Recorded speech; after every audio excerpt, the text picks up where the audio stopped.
Oi. Boa noite, irmãos. Sejam todos bem-vindos a este local, mais uma vez. Nós iniciamos semana passada a exposição do Evangelho de Marcos e iremos dar continuidade hoje. O nosso iniciar semana passada foi através da introdução, questão de contexto histórico. Nós acreditamos que isso iria facilitar a compreensão de todos os irmãos. E hoje nós estaremos iniciando de fato com o texto bíblico. Nossa leitura vai ser a partir do verso 1, nós iremos ler até o verso 8. Eu peço que todos se coloquem no texto bíblico, para que assim nós possamos fazer a leitura da palavra do Senhor. Marcos capítulo 1, do versículo 1 ao verso 8.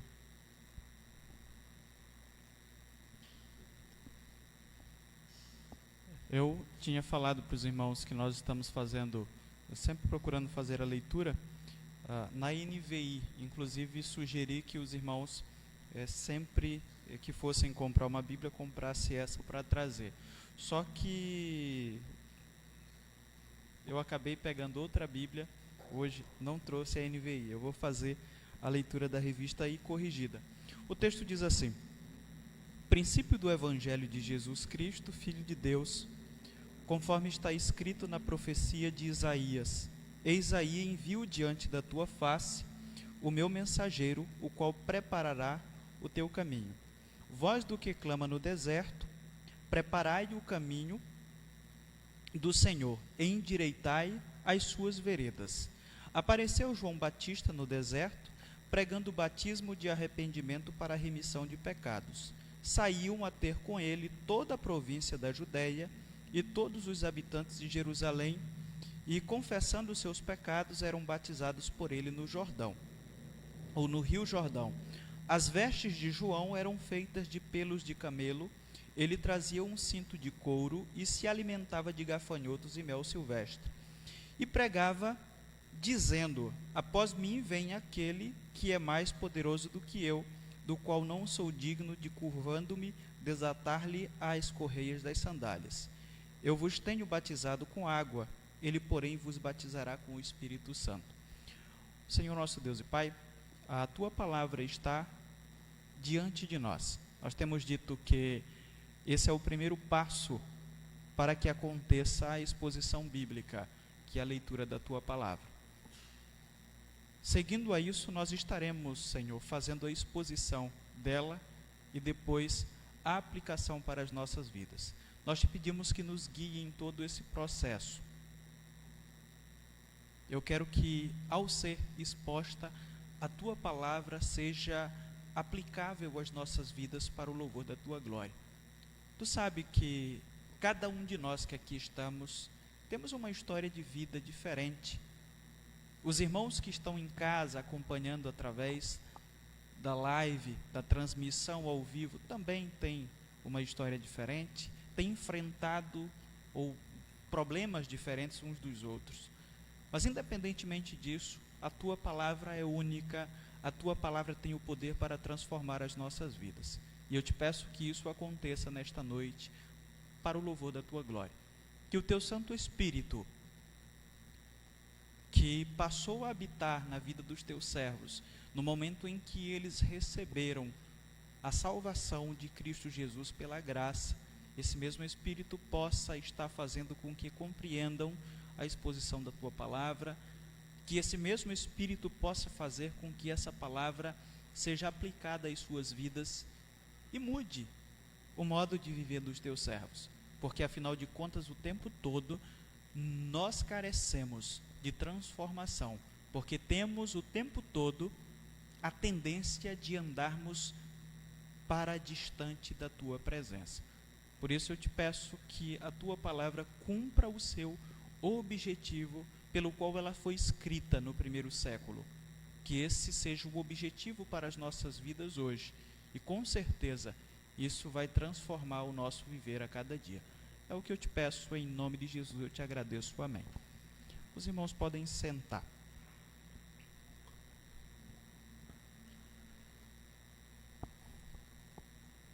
Eu falei semana passada que este evangelho é diferente dos demais, os evangelhos, principalmente os dois outros evangelhos sinópticos, que foi o que nós comentamos aqui com os irmãos, iniciam falando sobre o nascimento de Jesus Cristo. Embora os dois, Mateus e Lucas, tenham ênfases diferentes, eles falam um pouco mais sobre Jesus, de uma forma mais aberta, mais abrangente. E falamos aqui para os irmãos que Marcos é diferente, principalmente porque ele abrevia alguns relatos. E temos aqui diante de nós o evangelho em si, iniciando de uma forma diferente dos outros evangelhos. Nós tivemos aqui o princípio do evangelho de Jesus Cristo, Filho de Deus. E como eu diria que o ápice desse evangelho é justamente a crucificação de Jesus Cristo. Nós temos 4 evangelhos, temos 2 evangelhos que iniciam falando sobre o nascimento de Jesus e a sua morte como ápice, e temos 2 evangelhos, por outro lado, que falam sobre Jesus Cristo, mais no sentido de seu ministério, e também falam sobre a sua morte. De sorte que dos 4 evangelhos, os 4 falam sobre a morte e ressurreição de Cristo como ênfase fundamental, e apenas 2 desses evangelhos falam sobre o nascimento de Cristo. Eu acredito que isso é muito importante, nós olharmos e avaliarmos de uma forma mais direta. E eu queria falar para vocês algo que eu acho interessante, meditando sobre isso. Enquanto o mundo fica, eu diria que reflexivo diante da festa sobre o nascimento de Cristo no dia 25, a cada ano o mundo parece que fica desse jeito. A minha reflexão é muito maior, eu elevo a minha reflexão para a ocasião em que se comemora a morte de Cristo. Essa é a minha reflexão. Eu acho que, biblicamente, se nós fôssemos fazer uma festa, se fosse feita alguma sugestão de que nós deveríamos ter uma festa anual sobre a pessoa de Cristo, essa festa seria sobre a sua morte, e não sobre o seu nascimento. Mais uma vez, os 4 evangelhos falam sobre a sua morte, apenas 2 falam sobre o seu nascimento. A ênfase do Novo Testamento é sobre a morte de Cristo e a sua ressurreição. E me parece que essa era a visão de Marcos, uma vez que na visão de Marcos, Jesus existia ou existiu antes do seu nascimento. Essa é a ênfase do Novo Testamento. Nós não iremos falar sobre o dia que aconteceu o nascimento, porque ele existiu, ele está além da existência humana. A sua história não teve início com o seu nascimento em Belém, pois o anúncio acerca de que ele viria sempre esteve, aqui eu uso uma linguagem poética mais atual, na pena dos profetas e também em seus lábios. Parece-me que é por isso que João inicia dizendo: princípio do evangelho de Jesus, Filho de Deus. E aí ele já começa com algo totalmente diferente de Mateus e de Lucas. O Antigo Testamento, conforme o próprio Marcos faz alusão aqui, havia previsto de que esse dia chegaria. Diversas vezes foi dito que esse dia chegaria. E ele está aqui anunciando para os seus leitores de que esse dia chegou. E de que esse dia chegou como cumprimento do Antigo Testamento, e as escrituras do Antigo Testamento se cumpriram em cada detalhe. De sorte que esse texto que está diante de nós diz que a vinda de Jesus ao mundo é o cumprimento da promessa de Deus aos homens. Deus havia prometido que isso aconteceria por meio da sua palavra, e ao longo dos séculos, isso foi sendo anunciado por pessoas que Deus levantou e disse sempre a um povo presente de que isso iria acontecer. E chegou o dia, e aí Marcos vai nos falar sobre isso. E aí nós temos a primeira ênfase aqui, é que a promessa foi cumprida com a chegada do mensageiro da promessa. Eu queria te perguntar uma coisa: Você lembra de alguma promessa que você tenha feito para alguém?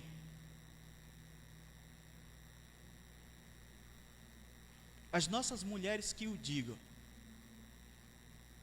Tem algumas pessoas aqui que são casadas, e se as suas esposas estivessem do lado, provavelmente elas os cutucariam aí, dizendo: você lembra daquele dia que você prometeu? Se a resposta for muitas, eu te pergunto mais outra coisa: quantas vezes você já deixou de cumprir uma promessa feita a alguém? Quantas vezes? É provável que você não se lembre disso.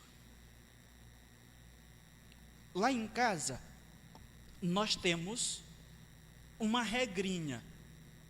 Nem sempre a gente consegue cumprir, mas essa regra é a seguinte: aquilo que a gente promete para as meninas, nós precisamos cumprir.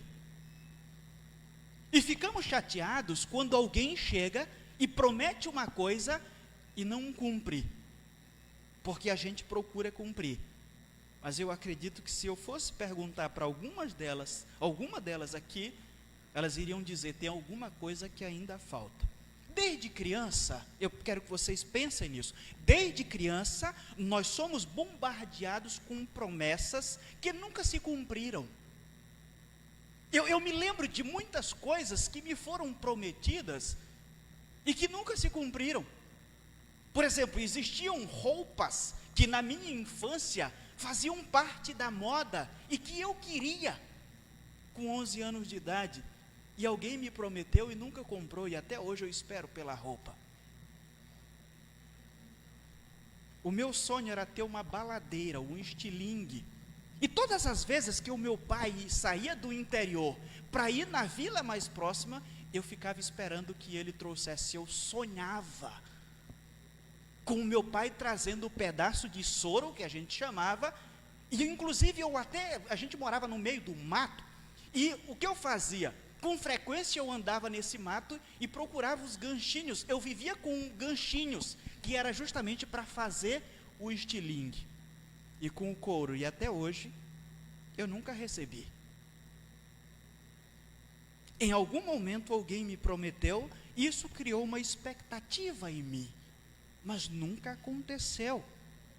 Mas quando nós olhamos para as Escrituras, nós percebemos de que Deus não age assim. Deus cumpre sempre aquilo que promete. As promessas de Deus são imutáveis. Eu quero lembrá-los de um texto bíblico que diz: Deus não é homem para que minta, nem filho de homem para que se arrependa. É por isso que aquilo que Ele promete, Ele cumpre e sempre cumprirá. Quando nós olhamos diretamente para esse texto que está diante de nós, Nívia, pode ir passando, porque eu estou dando uns 4 cliques aqui, não está querendo ir, e aí vai ficar ruim para mim. Obrigado, viu?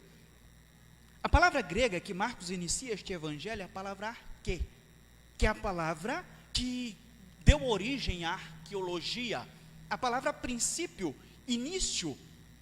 Ao que parece, essa palavra foi usada aqui sem um artigo, indicando de que esse seria o título desse evangelho. Se de fato for isso que nós estamos pensando, o título do evangelho de Marcos seria Princípio do Evangelho de Jesus Cristo, Filho de Deus.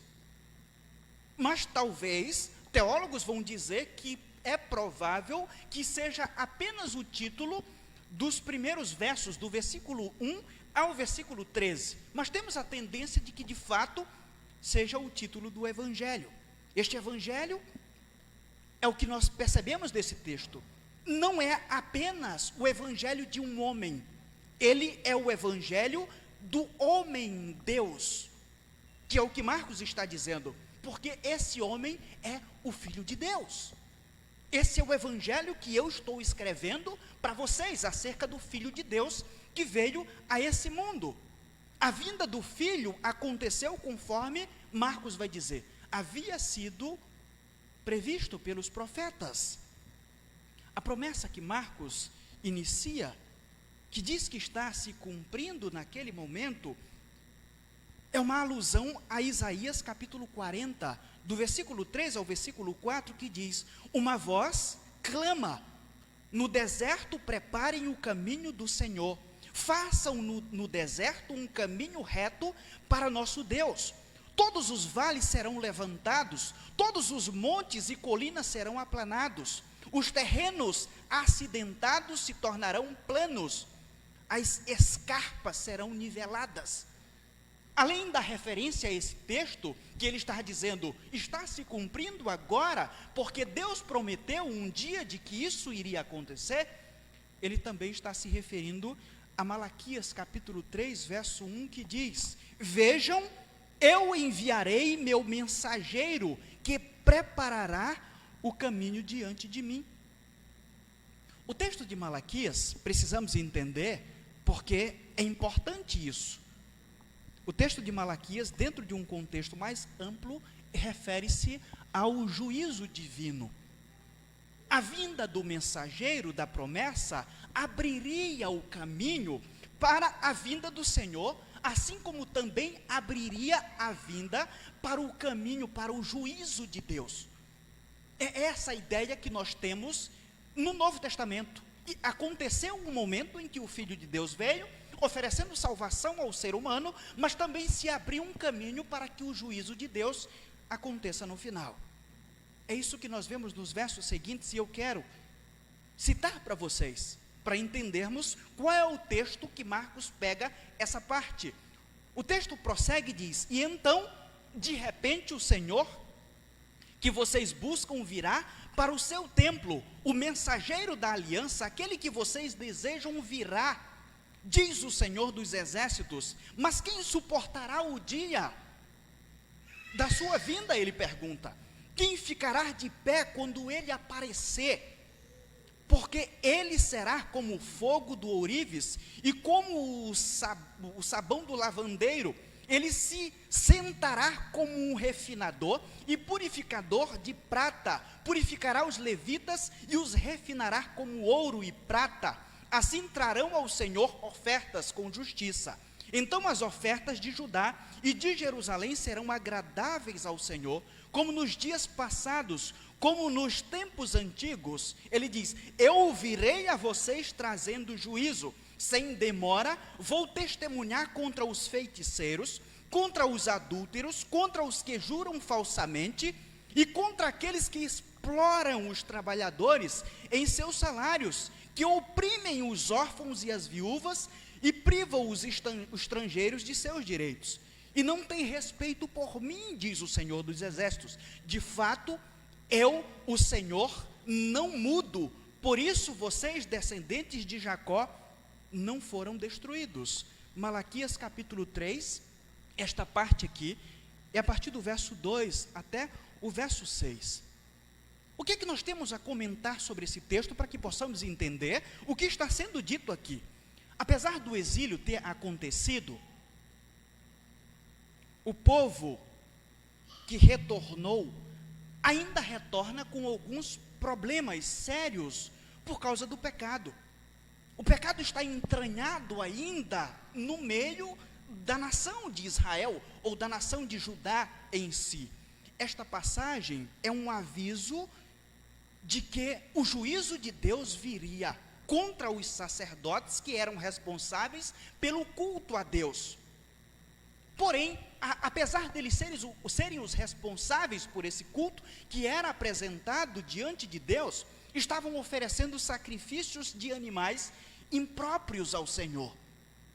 Então o texto vai dizer, alguns diziam: eu almejo o juízo de Deus, e o profeta vai dizer: o juízo que vocês esperam, quer dizer, o dia do Senhor que vocês esperam, o dia do Senhor virá, mas ele não virá conforme vocês estão pensando, em que Deus vai ser um universalista que vai resolver o problema de todo mundo.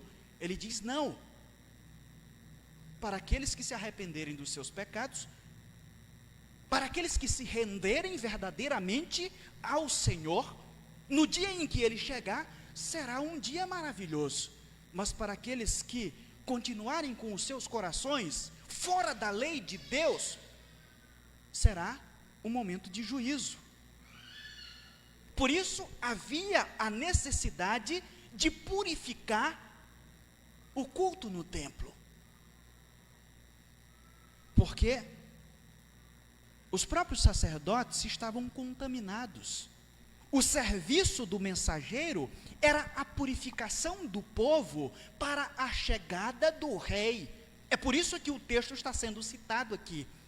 Ele está cumprindo esse propósito, porque o próprio trabalho do rei era também purificar o seu povo, conforme fica evidente neste evangelho. Sobre o povo judeu, que recebeu Jesus, que recepcionou o nosso Senhor, os irmãos já sabem, por aquilo que leem no Novo Testamento.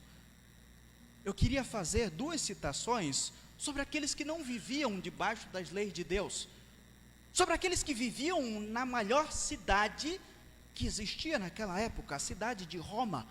Sêneca chamou Roma de um poço cego de iniquidade.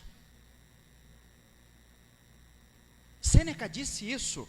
Tem outro poeta, outro escritor romano, Juvenal, se referiu a ela como um sujo esgoto na qual confluíam as correntes de águas servidas de toda Síria e Acaia.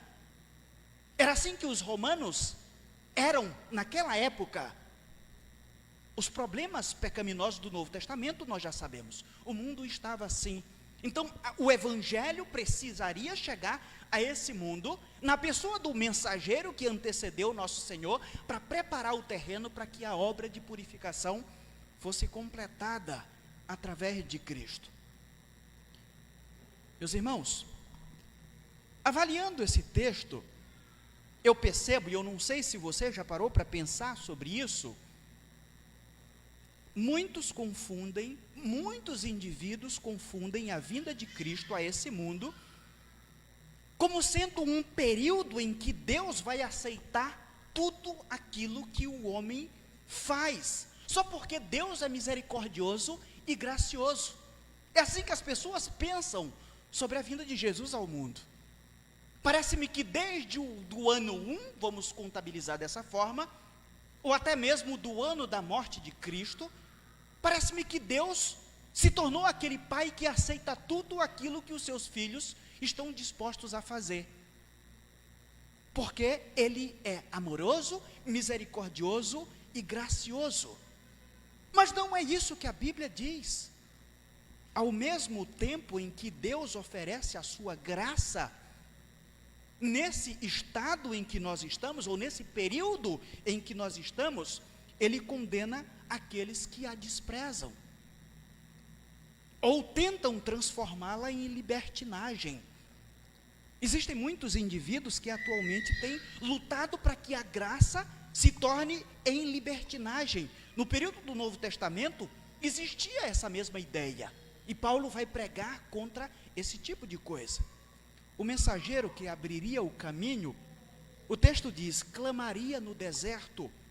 Clamar, no verso 3, literalmente significa que ele gritaria, ele clamaria de voz alta, de voz imponente, indicando o seu trabalho, o trabalho de um arauto ou o mensageiro do rei. E aí, dos versos 4 ao verso 5, nós iremos perceber qual seria o tipo de clamor. E aí nós fazemos o seguinte destaque, que essa promessa imutável, a promessa foi cumprida no conteúdo da mensagem pregada pelo mensageiro dessa promessa. O meu objetivo foi ser redundante mesmo, para que isso fique claro para nós, aquilo que está sendo ensinado aqui no texto. A palavra que é usada no verso 4 é a palavra egêneto, ou veio, significa tornar, aparecer no cenário. É o que Marcos está dizendo aqui. Enfatiza o seu aparecimento de acordo com o propósito divino, e não como um evento que aconteceu de forma espontânea, Significa que isso aconteceu porque foi planejado por Deus em algum momento. E foi sendo anunciado por Deus, conforme nós vimos aqui em duas citações de dois profetas do Antigo Testamento. Foi citado por Deus, foi anunciado durante a história, e isso está às portas, está para acontecer. João surgiu no cenário como uma atuação direta de Deus no mundo. Até então ele está falando aqui sobre ele, porque Deus tinha uma obra grandiosa para realizar na vida dos homens. João surge no cenário, indicando que o tempo dessa obra chegou. A próxima palavra digna de nota nesse texto é a palavra querisso, que é proclamar como um arauto. Mais uma vez, algo que indica essa figura de um homem que foi escolhido de uma forma bem particular, aparece no texto. O arauto era o mensageiro do rei. O seu serviço era dar os recados que o rei enviava a uma nação ou ao seu exército. E João veio fazer isso. A mensagem desse arauto, de acordo com aquele contexto, tinha que ser exatamente como o rei havia enviado. Não poderia haver distorção, pois em épocas de guerras, isso, ou um equívoco, poderia ser desastroso, poderia custar a vida de milhares de pessoas, um país inteiro. E aí nós olhamos para esse texto bíblico, da forma como Marcos escreve, vai nos dizer que João é o mensageiro da promessa. Ele proclamava no deserto uma mensagem exatamente como Deus havia enviado ao mundo. A sua mensagem era de arrependimento. Arrependimento, segundo o texto, é mudança de mente, arrependimento para livramento, neste caso, para livramento do inferno, da morte eterna, ou até mesmo a questão do perdão. Era essa mensagem de João. E que nós precisamos meditar diante disso, que a igreja de Cristo é detentora dessa mensagem hoje. Você que faz parte da igreja de Cristo precisa entender, essa mensagem precisa ser proclamada por você, como um arauto de Deus, como os arautos do rei. Precisamos proclamar a mensagem exatamente como está registrada nas Escrituras. Nós vivemos um tempo em que as pessoas querem anunciar, mas querem cortar as abas dessa mensagem para que ela se aplique melhor à vida daqueles que aí estão. E não é assim conforme as Escrituras ensinam. Essa palavra arauto, proclamar, não é a primeira vez que ela aparece aqui. Quer dizer, não é a única vez que ela aparece aqui. Ela vai aparecer depois. É uma palavra que constantemente está aparecendo no Novo Testamento para demonstrar que só há um evangelho. Não há outra coisa que você possa anunciar por aí. O conteúdo de nossa mensagem é que o mundo precisa se arrepender de seus pecados. Assim como acontecia com os arautos dos reis antigos, nós não temos a permissão de acrescentar ou tirar o conteúdo da mensagem. Essa é a mensagem da igreja.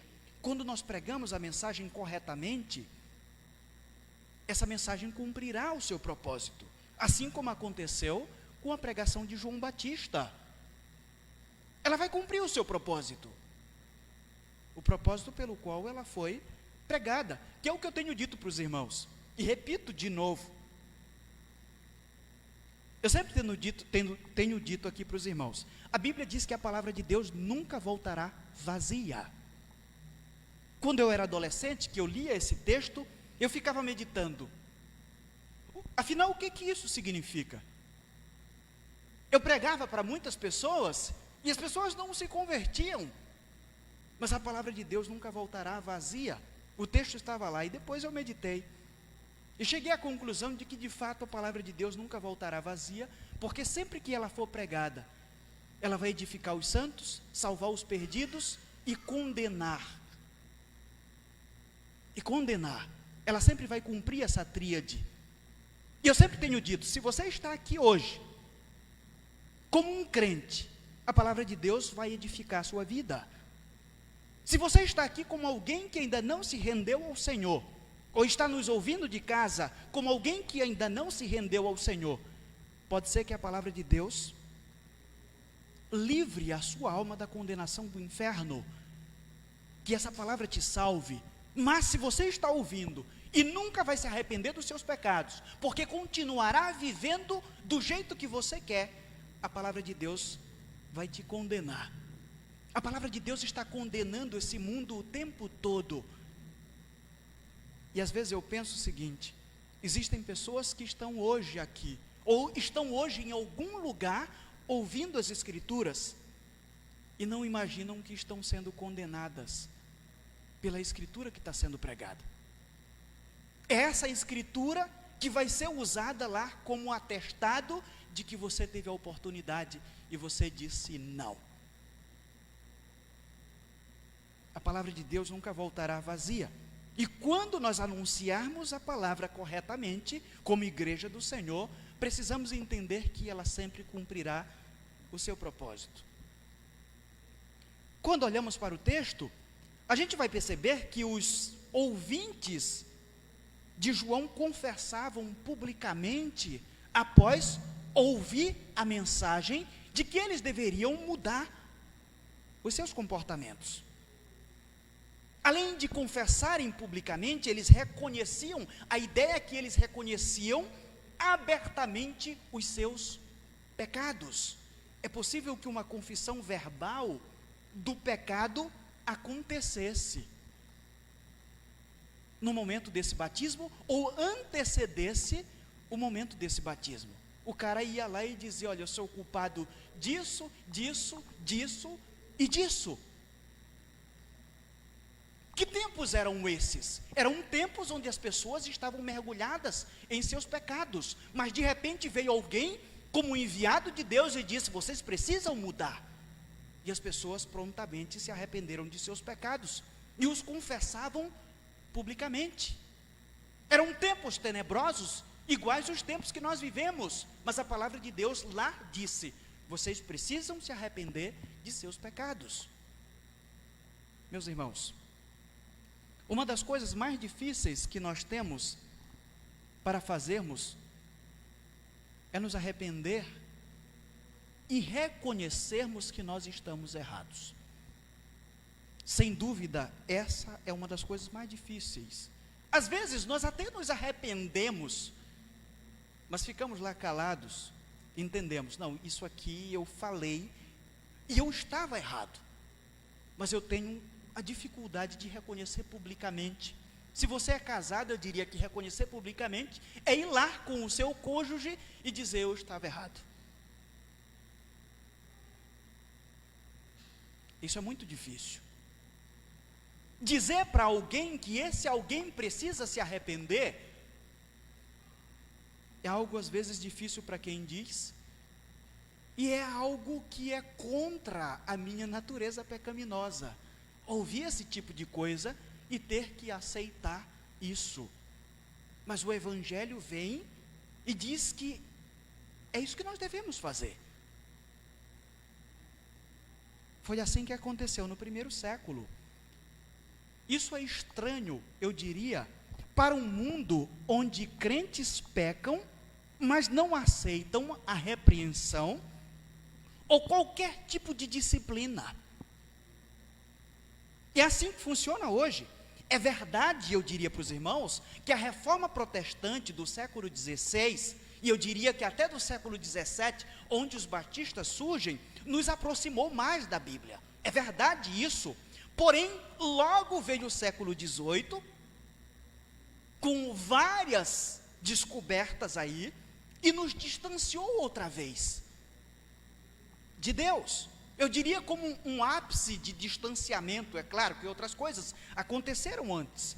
Depois, grandes movimentos dos séculos XIX e século XX nos aproximaram das Escrituras.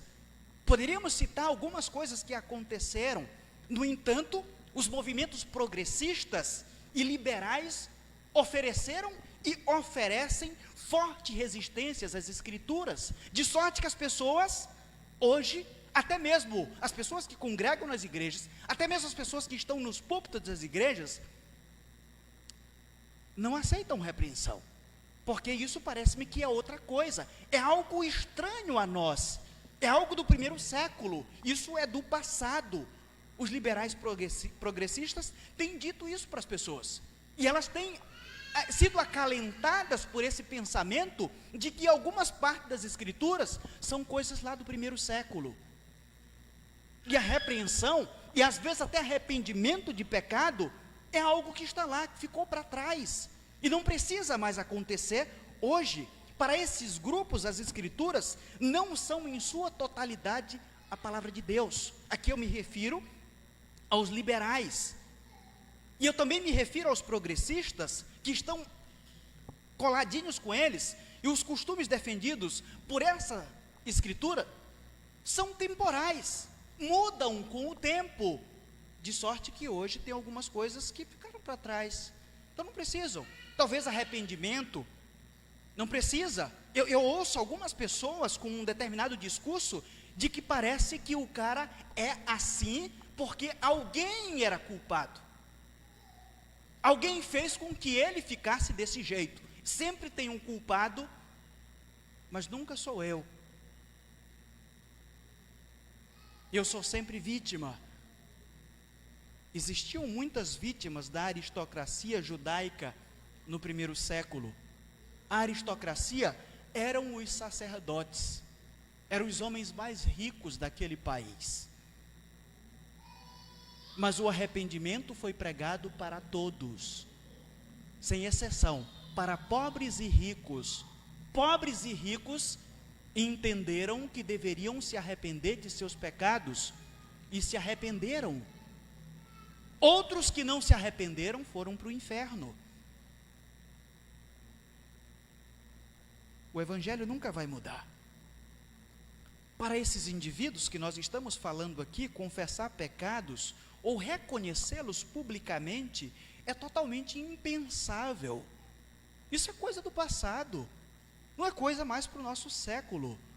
Aqui eu queria citar um evento que eu achei muito interessante, do que o Evangelho, quando é pregado em sua totalidade, faz na vida das pessoas. Fez no século 20 e vai continuar fazendo até quando Jesus retornar. Diz o texto: quando Billy Graham pregou em Shreveport, Louisiana, as vendas de álcool diminuíram em 40%, e as vendas de Bíblias aumentaram em 300%. Durante uma missão em Seattle, entre os resultados imediatos se obtiveram, disse de uma maneira muito singela, vários julgamentos de divórcio que estavam pendentes foram cancelados. Em Greensboro, Carolina do Norte, o relatório afirma: toda a estrutura social da cidade foi afetada. Quando o Evangelho é pregado em sua totalidade, e as pessoas se rendem a esse Evangelho, dizendo: Senhor, eu estou aqui, eu aceito a tua autoridade sobre a minha vida, a estrutura social muda, a minha família muda. Se a minha família não mudou, é porque alguma coisa tem de errado lá. Parece-me que o Evangelho não está vivo nesse contexto, porque o Evangelho faz isso. Eu queria citar outro exemplo de pregação de arrependimento. O que o Evangelho faz? Um jornalista descreveu o seguinte: encontramos uma das maiores histórias sobre o poder do cristianismo no montinho da tripulação do Monte. Os amontinados foram desembarcados na ilha Pitcairn. Havia 9 amontinados, 6 nativos, 10 mulheres nativas e uma moça de 15 anos de idade. Um dos homens conseguiu fabricar uma espécie muito primitiva de álcool. A situação que resultou deste fato foi terrível. Morreram todos exceto Alexander Smith. Smith encontrou uma Bíblia, leu-a e se propôs a fundar um estado com os nativos da ilha, apoiado exclusivamente dos ensinos da Bíblia. Todos fariam o que a Bíblia dizia que devia fazer-se. Passaram 20 anos antes que um navio americano chegasse na ilha. Encontraram uma comunidade completamente cristã. Não havia cárcere, porque não se cometiam crimes. Não havia hospital, porque ninguém adoecia. Não havia manicômio, porque ninguém ficava louco. Não havia analfabetos. Em lugar nenhum do mundo, a vida humana e a propriedade privada eram tão invioláveis e seguras como ali. O cristianismo tinha limpado aquela sociedade. Que movimento político já fez isso até hoje? Pode ser qualquer espectro político. Que movimento já fez isso até hoje? Não existe. Mas o Evangelho faz. O Evangelho está preparando pessoas para serem assim em uma cidade celestial, futura. É isso que João veio anunciar. O rei está aí. Para se encontrarem com o rei, vocês precisam das condições que o rei exige. Arrependam-se. Vocês só serão aceitos pelo rei se vocês mudarem de pensamento. Foi isso que João disse. A vinda do Filho de Deus ao mundo é o cumprimento da promessa de Deus aos homens. E essa promessa foi cumprida com o anúncio da chegada do rei. Olhe só para o versículo 6. As vestes de João eram feitas de pelos de camelo. Ele trazia um cinto de couro e se alimentava de gafanhotos e mel silvestre. E pregava dizendo: após mim, vem aquele que é mais poderoso do que eu, do qual não sou digno de, curvando-me, desatar-lhe as correias das sandálias. Eu vos tenho batizado com água, ele, porém, vos batizará com o Espírito Santo. Alguns indivíduos, sem apego às Escrituras, acham que Deus rompeu totalmente com a instituição judaica. Me refiro ao sacerdócio. Já citei isso várias vezes para os meus alunos da classe do discipulado. Eu diria para os irmãos que essa visão distorcida dá-se por falta de conhecimento bíblico e também está carregada de pressupostos. Eu diria que teológicos políticos ou qualquer coisa nesse sentido. Isso, eu diria, talvez acontece porque no primeiro século, os sacerdotes eram a aristocracia e ao mesmo tempo eram o STF. Os sacerdotes faziam parte do sinédrio. Eles eram a lei, eles eram os mais ricos e eles julgavam as pessoas. Então, se você olha por aí, e também vai para as Escrituras e vai ver alguns embates que esses indivíduos tiveram com a pessoa de Cristo, você vai dizer: não, Jesus Cristo rompeu com tudo isso. Mas não é bem assim. Para compreendermos as Escrituras, precisamos nos despir de nossas crenças pessoais. Se você não fizer isso, você não vai compreender as Escrituras. Você vai olhar para as Escrituras para tentar fazer com que ela prove que você está certo. Eu sempre digo, foi assim que o pentecostalismo surgiu. Aconteceu uma experiência, então vamos procurar na Bíblia, para poder ver se a Bíblia comprova a nossa experiência. Então a gente vai lá encaixar batismo com o Espírito Santo em Atos capítulo 2, independentemente do que isso signifique no tempo, independentemente de se está correlacionado com algum texto do Antigo Testamento. Eu digo sempre, Gênesis capítulo 11, a confusão lá das línguas, independentemente de qualquer coisa, a gente vai ter que provar e acabou a história. Às vezes a gente vai para a Bíblia para fazer isso. Se temos uma visão teológica calvinista ou arminiana, a gente vai para a Bíblia para poder tentar provar isso. E aí, às vezes, eu vejo alguns absurdos, de tudo enquanto é lado. Inclusive do lado que eu tenho mais afeição.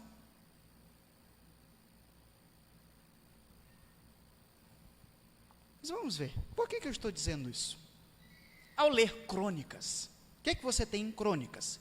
Eu sempre digo, as pessoas quando leem crônicas, acham que crônicas é igual reis.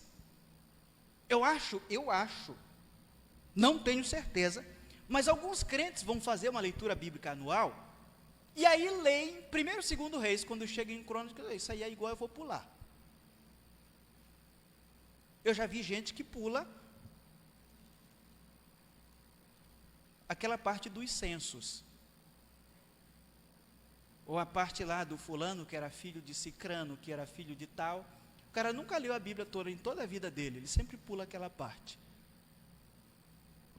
E assim muitas vezes funciona. Ao ler crônicas, você perceberá que Esdras, diferente do livro de Reis, que é escrito antes do exílio, Esdras escreve crônicas e demonstra nessas páginas um almejo profundo pelo dia de nosso Senhor. Você pergunta para mim, mas aonde? Você vai perceber que a ênfase de Esdras é especificamente sobre 2 grupos. Ele especifica ou fala muito sobre os descendentes de Davi. E depois ele fala sobre os descendentes de Levi. Embora ele fale sobre alguns outros grupos, mas você vai perceber que ele está falando especificamente e vai até o fim, dando ênfase a esses 2 grupos, essas 2 tribos, mas principalmente a questão de Davi em si, porque de lá havia uma expectativa de que o Messias viria, havia uma esperança viva, e parece-me que quando Esdras coloca uma ênfase muito grande em cima dos levitas, eu não sei para você, você vai ler lá depois e vai perceber talvez isso. Ele acreditava que até o Messias chegar, vir a esse mundo, os levitas seriam os responsáveis por manter essa promessa viva no coração do povo, porque foram os levitas que foram escolhidos para serem oficiais de Deus naquela terra. Dos levitas tinham aqueles que julgavam as questões do povo, eram os juízes, os sacerdotes e demais líderes da sociedade. Então, nós vamos esperar o Messias. Nós temos a esperança de que ele virá. Nós não temos um rei aí, especificamente, igual ele, embora seja descendente de Davi, mas um dia ele virá. E nós temos crônicas enfatizando isso.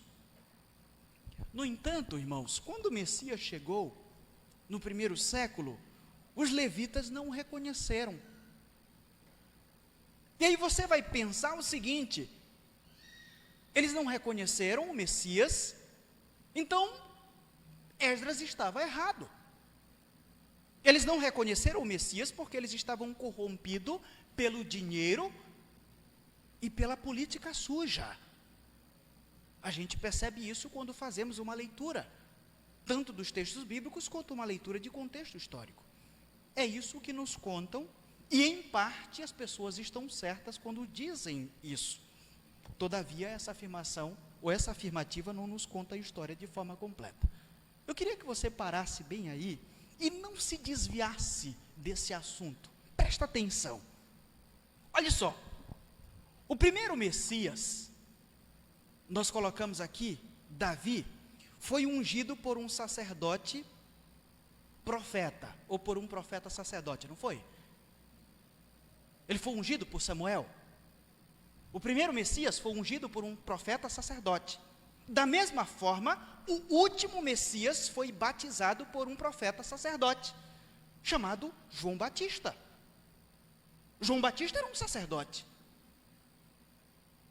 Há uma certa analogia direta com aquilo que aconteceu com o primeiro Messias e aquilo que aconteceu com o último, o verdadeiro, o genuíno, o qual todos os outros eram apenas um tipo.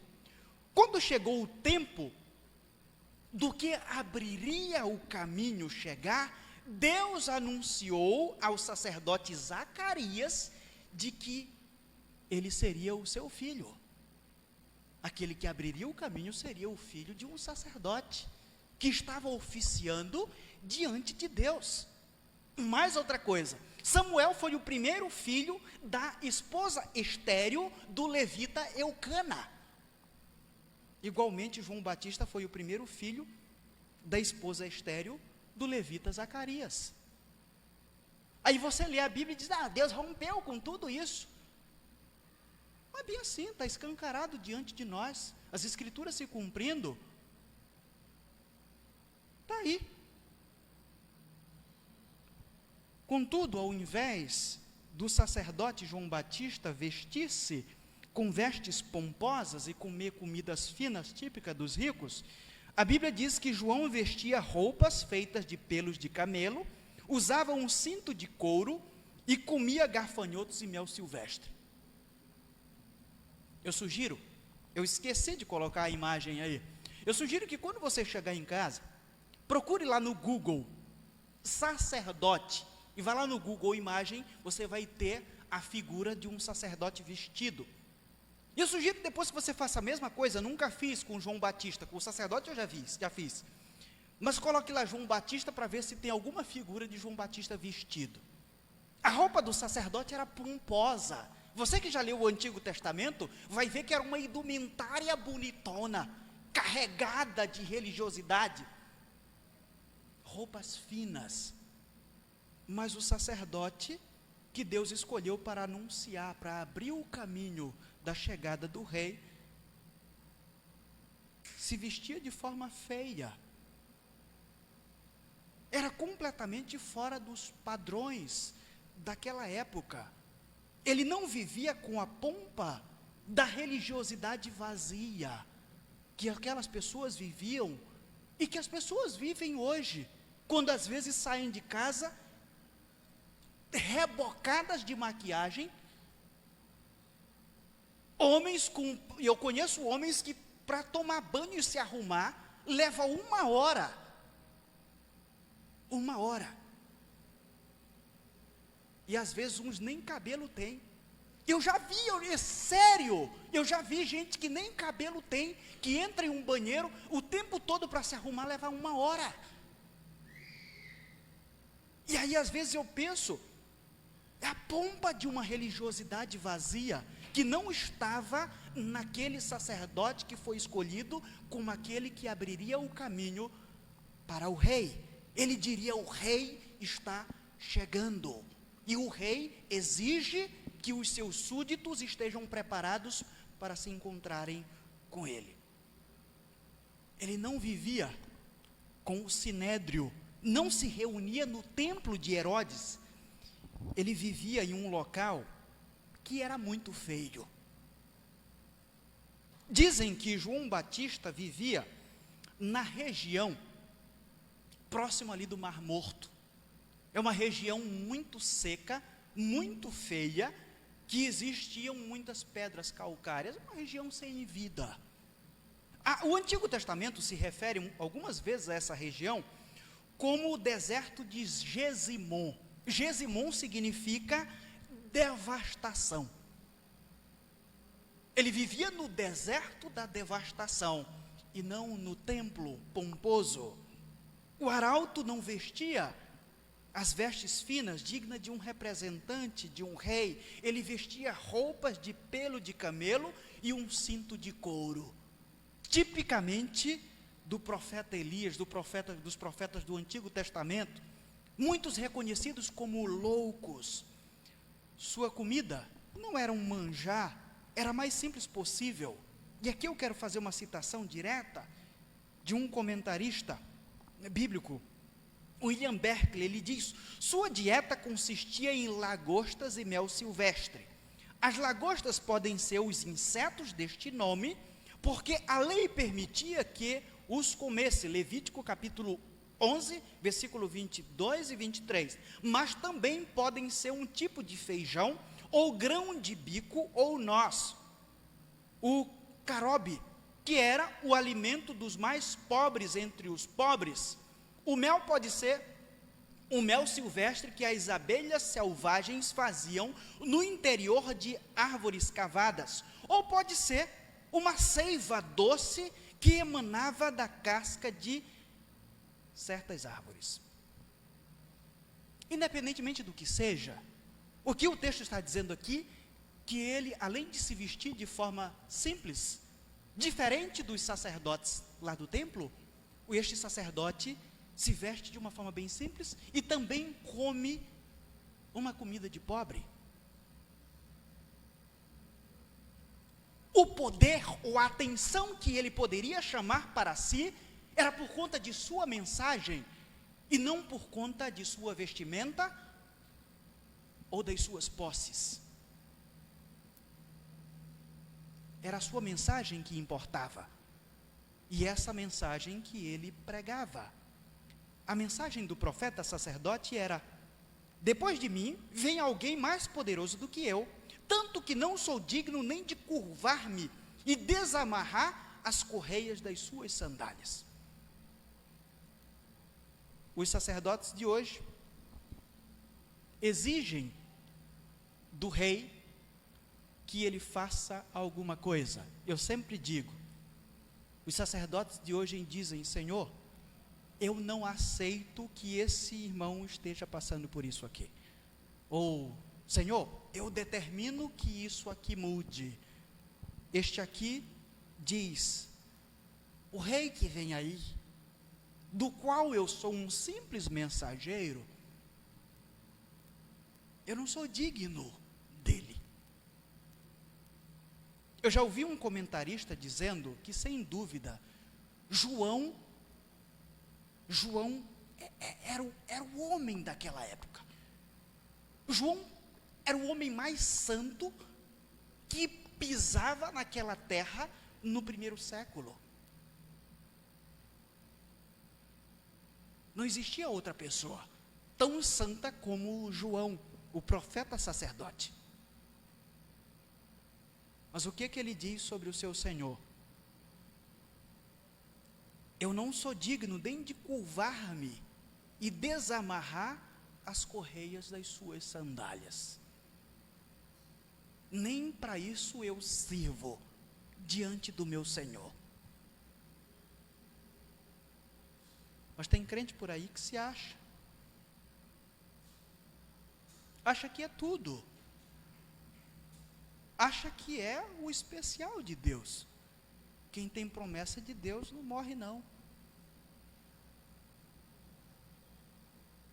E esse aqui, diante da majestade, com tanta santidade, é assim. A palavra que é usada aí, a palavra erromai, vir, soa como um imediatismo, que significa já já, ou daqui a pouquinho, ele estará vindo. Ele diz que, literalmente, ele é forte, ele é poderoso, ele é possante. O rei que virá é assim. Ele é possante, a ideia da palavra ishiro, ele é possante no corpo e na mente. Ele é totalmente perfeito em poder. A sua natureza é majestosa. É isso que ele diz acerca daquele que ele não é digno de desatar as correias das sandálias. Ele também usa outra palavra, que é a palavra ikanos. Ele é suficiente, ele é digno, denota qualquer suficiência ou dignidade. É assim que o homem mais santo do primeiro século descreveu o rei. Os homens que se dizem santos desta época exigem que o rei lhes faça alguma coisa e não aceitam aquilo que estão vivendo.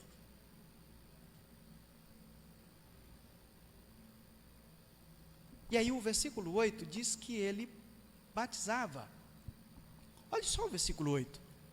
Eu vos tenho batizado com água, ele porém vos batizará com o Espírito Santo. O batismo com água simbolizava a purificação de pecados reconhecidos e renunciados. Era assim que funcionava. Eu até disse para os irmãos, É provável que acontecesse uma confissão pública em que a pessoa descrevia os seus pecados para todo mundo. É provável porque, essa é uma indicação, algumas questões históricas da própria vida da igreja, alguns fatos são relatados de que alguma coisa acontecia em algum momento. E eu disse para os irmãos, hoje, as pessoas não fazem mais isso. Nem no momento que estão fazendo uma profissão de fé, e nem no momento depois em que elas cometem algum erro, elas não aceitam repreensão. Isso acontecia, então o batismo simbolizava essa purificação pelos pecados reconhecidos e renunciados. Mas ele coloca que, apesar desse batismo simbolizar pecados reconhecidos e renunciados, algo superior aconteceria, o que nos leva a entender que pecados conhecidos ou reconhecidos e renunciados não sairão da sua vida se o Espírito Santo não tomar o lugar deles. Ele diz que aquele que viria depois dele batizaria com o Espírito Santo. Eu estou fazendo um batismo que simboliza uma lavagem.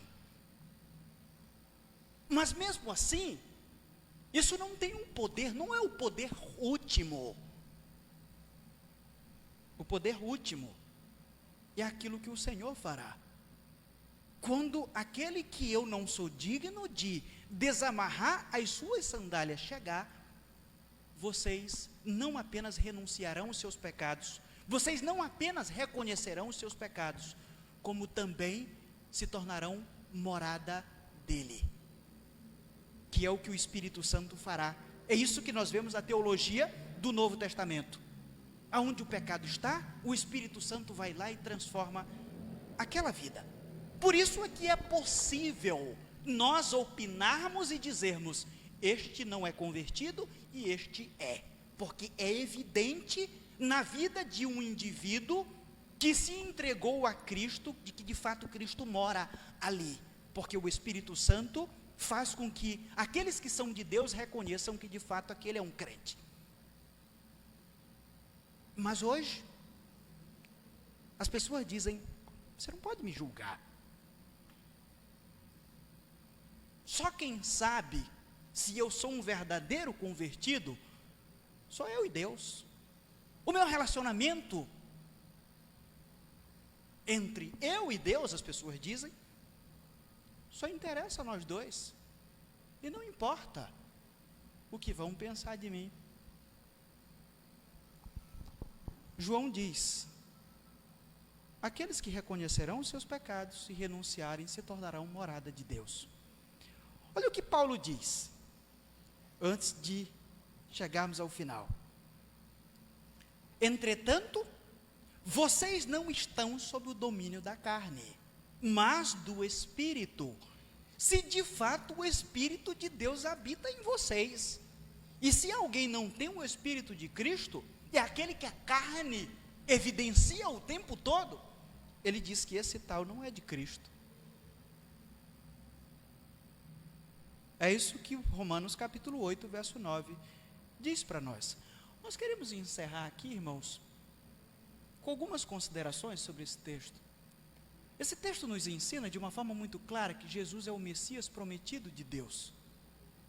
Isso aqui você já sabe, você diz, isso não é novo para mim, mas para as pessoas daquele período, era muito importante, principalmente, como nós falamos para os irmãos aqui, esse texto de Marcos foi endereçado a um público romano. E notem só, o dono do mundo naquela época era o imperador. E aí, os romanos agora ouvem de que o dono do mundo é o Messias, é Jesus, e não o imperador. Isso tinha um impacto muito grande para aquelas pessoas. A aparição de Jesus aconteceu conforme os profetas anunciaram ao longo dos séculos. Isso está muito claro, o texto diz isso. As escrituras sempre se cumprirão conforme aquilo que foi previsto. Os dias que nós estamos enfrentando aqui na terra estão acontecendo, mas as escrituras nos avisaram. e de que acontecerão de fato. Nós teremos que passar por isso. As Escrituras são verídicas e nos mostram o tempo todo de que aquilo que Deus disse que iria acontecer, vai acontecer. E temos uma prova aqui nesse texto de que de fato, aquilo que foi anunciado desde Gênesis capítulo 3, verso 15, e ao longo dos séculos, aconteceu. A mensagem do Evangelho confronta os nossos pecados e ao mesmo tempo exige confissão e renúncia. Foi isso que João fez.